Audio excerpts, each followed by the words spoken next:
കുട്ടികൾ എന്ന് പറഞ്ഞു കഴിഞ്ഞാല് നമ്മൾ വിചാരിക്കും അവൻ പാവമാണ് അല്ലെങ്കിൽ അവൾ പാവമാണ്. ശരിയാണ്, അവർ ഒറ്റയ്ക്ക് അവരായിട്ട് സംസാരിച്ചു കഴിഞ്ഞാൽ അവർ ഇത്രയും പാവം അല്ലെങ്കിൽ അവര് നല്ല കുട്ടികളാണ് എപ്പോഴും.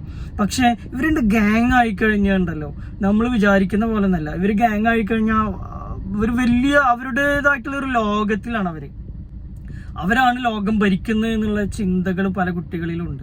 പണ്ടൊക്കെ ഇങ്ങനെ അടി ഉണ്ടായി കഴിഞ്ഞു കഴിഞ്ഞാൽ, ബാച്ച് വൈസ് തല്ലൊക്കെ ഉണ്ടായി കഴിഞ്ഞാൽ പോലും കൊലപ്പെടുത്തുക എന്നുള്ളൊരു പ്ലാനിങ്ങോ അല്ലെങ്കിൽ മർഡർ പ്ലാനിങ്ങോ ഒന്നും ഉണ്ടാവാറില്ല.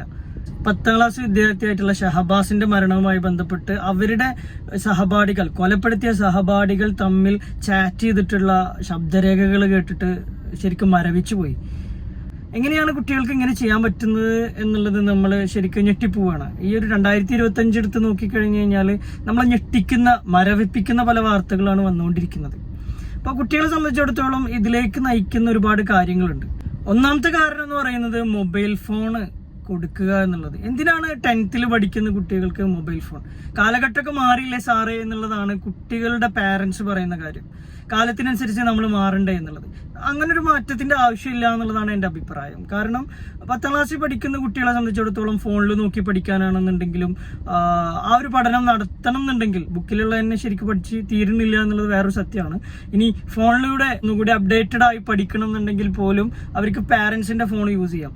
പലപ്പോഴും കോവിഡിന്റെ സമയത്ത് ഓൺലൈൻ ക്ലാസ് അറ്റൻഡ് ചെയ്യാൻ വേണ്ടി കൊടുത്ത പല ഫോണുകളും തിരിച്ചു വാങ്ങിക്കാൻ പാരന്റ്സിന് സാധിക്കുന്നില്ല. ഫോണ് വാങ്ങിച്ചു കൊടുത്ത് പെട്ടിട്ടുള്ള പല പാരന്റ്സുകളുണ്ട്. അപ്പൊ അത് നമ്മൾ ശ്രദ്ധിക്കേണ്ട കാര്യം എന്ന് പറയുന്നത്, എന്തിനാണ് 10th പഠിക്കുന്ന കുട്ടികൾക്ക് ഒരു ഫോണ്? മൊബൈൽ ഫോണിന്റെ ആവശ്യമില്ല.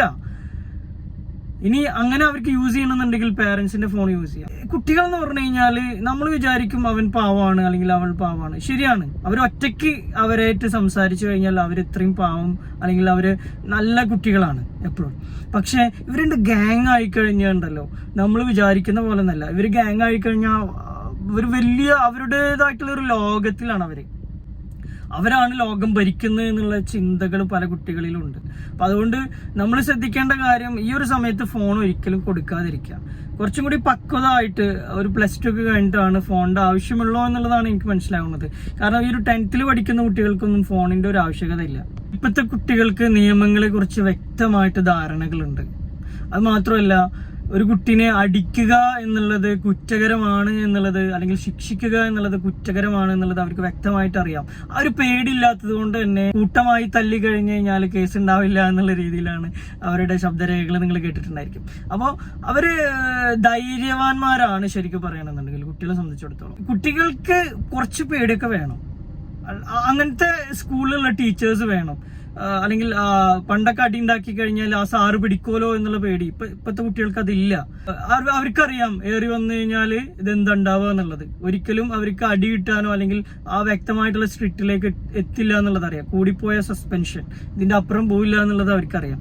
അതുകൊണ്ട് കുറച്ചൊക്കെ തല്ലോണ്ടെടുത്ത് തല്ലണം, അതല്ലാന്നുണ്ടെങ്കിൽ ശാസിക്കൊണ്ടെടുത്ത് ശാസിക്കണം. ഭയമില്ലാത്തൊരു ലോകത്തിലൂടെ അവർ കടന്നു പോകുമ്പോൾ തീർച്ചയായിട്ടും അവര് കുറ്റകൃത്യങ്ങളിലേക്ക് പോകുമെന്നുള്ളത് സത്യമാണ്. നമ്മളെ കുട്ടികൾക്ക് ഇന്റലക്ച്വൽ എഡ്യൂക്കേഷൻ കൊടുക്കുന്നതോട് കൂടി തന്നെ ഒരു ഇമോഷണൽ എഡ്യൂക്കേഷനും കൂടി നമ്മൾ കൊടുക്കണം.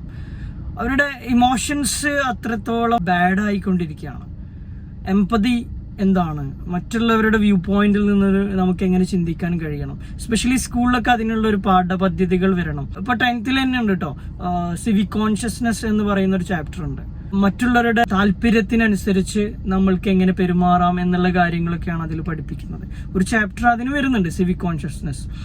പല ട്രെയിനിങ് പ്രോഗ്രാംസുകൾ, കുട്ടികൾക്കായിട്ടുള്ള ആക്ടിവിറ്റി പ്രോഗ്രാംസുകൾ, എന്താണ് സോഷ്യൽ കമ്മിറ്റ്മെന്റ്, സൊസൈറ്റിയോട് നമുക്ക് എന്താണ് ചെയ്യാനുള്ളത്, നമ്മൾ പഠിച്ച് ജോലി നേടിക്കഴിഞ്ഞാൽ അതിൽ നിന്ന് നമുക്ക് കിട്ടുന്ന സാലറി അല്ലെങ്കിൽ നമ്മൾ ഉണ്ടാക്കുന്ന ഇൻകം എങ്ങനെ നല്ല രീതിയിൽ യൂട്ടിലൈസ് ചെയ്യണം, അല്ലെങ്കിൽ കുറെ പണം ഉണ്ടാക്കുക എന്നുള്ളതുപരി മറ്റുള്ളവർക്ക് ഉപകാരപ്രദമാകുന്ന രീതിയിൽ ആ പണം എങ്ങനെ യൂട്ടിലൈസ് ചെയ്യണം, അങ്ങനെയുള്ള പല കാര്യങ്ങളും കുട്ടികൾക്ക് പഠിപ്പിക്കുന്ന സിലബസും കാര്യങ്ങളും വരണം എന്നുള്ളത് തന്നെയാണ് എൻ്റെ അഭിപ്രായം. ടീച്ചേഴ്സൊക്കെ ഇപ്പോൾ ശരിക്കും പറയണമെങ്കിൽ ലോക്കായിക്കാണ്.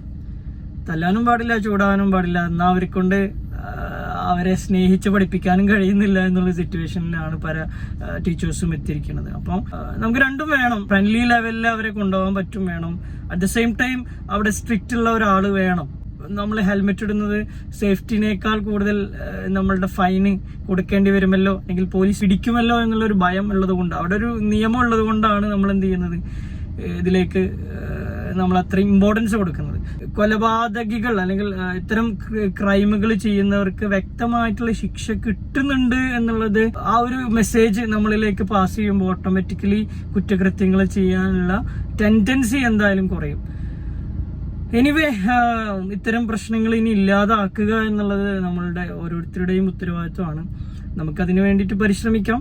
എന്തായാലും 2025 വന്ന വാർത്തകൾ നമ്മളെ ശരിക്കും ഞെട്ടിച്ച് കളഞ്ഞിരിക്കുകയാണ്. പല വാർത്തകളും, ഇത്തരത്തിലുള്ള വാർത്തകൾ നമ്മളുടെ വീട്ടിൽ നിന്ന് ഇല്ലാതിരിക്കട്ടെ ഇനി ഫ്യൂച്ചറിൽ എന്നുള്ളത് നമുക്ക് പ്രാർത്ഥിക്കാം.